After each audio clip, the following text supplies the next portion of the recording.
Wow, okay, so let's dive right into this, shall we? The ramifications of Trump potentially withdrawing the US from NATO could be monumental. Imagine, if you will, a game of chess, right? The US is a king in that game, and NATO is like a powerful alliance of knights and rooks. If the king decides to leave the board, it leaves every piece vulnerable. Are you saying that if the US pulls out, Europe would kind of just be exposed? Like, how bad would that actually be? Exactly. If the US withdraws, European countries would lose a significant source of military support. Think about it. They've relied on American backing since NATO's formation in 1949. Without that, countries might feel they have to scramble, build new alliances. Like, do you remember how countries had to adjust during the Cold War when alliances shifted constantly? It would feel similar, but in a modern context. I get that. So, would that mean countries might start spending, like, crazy amounts on defense? I mean, is there even enough money for that? Great question. Yes, they would likely have to increase their defense spending, possibly over that 2% GDP target that Trump keeps bringing up. But here's the kicker, right?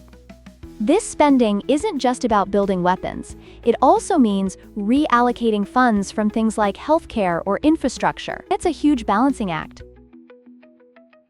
Whoa, so are healthcare and defense even in the same budget? I never even thought about that.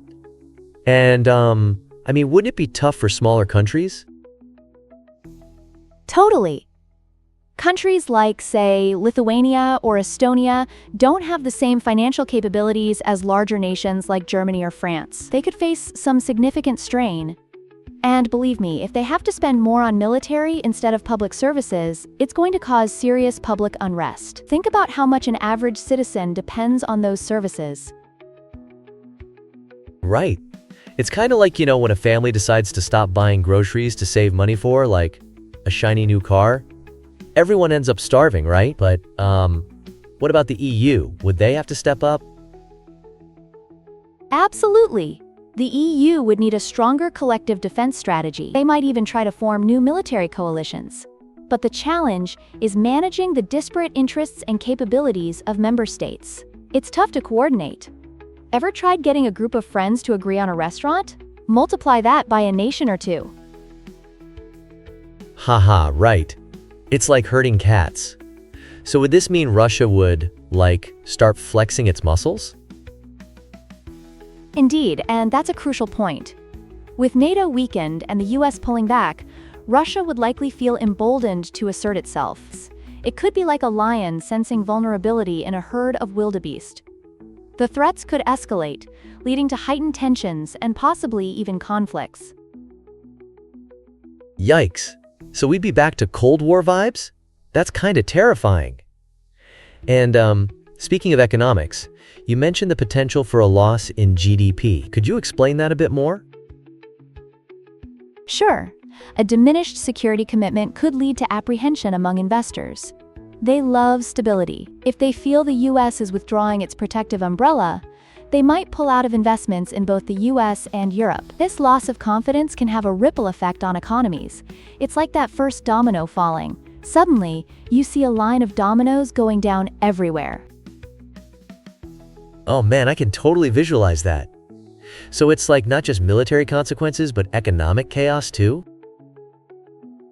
Precisely. The geopolitical landscape would shift dramatically. And then, let's not forget about China. This could create a power vacuum that China might rush to fill. Think of the long-term implications of that. Whoa, I never thought about China swooping in. It's kind of like when you leave your pizza out too long and your dog just goes for it. So what's the best move from here then? Well, ideally, the US would recommit and encourage NATO allies to step up their spending, thereby strengthening the alliance rather than tearing it apart. It's all about collaboration, and as we discussed before, when the pieces work together on the chessboard, they're far more formidable. Awesome.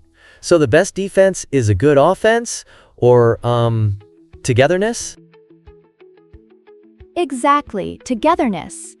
When nations unite, they become a powerhouse capable of addressing both military and economic challenges. It's an intricate dance, but one that can yield powerful results. Wow, this was super enlightening. Thanks for all the deep insights. And hey, if we're talking alliances, I know a perfect way to cozy up a space interior design. Haha, just a thought. Haha, I love that. If anyone's in need of that, definitely reach out. Thanks for the engaging conversation, and I hope to see everyone again soon.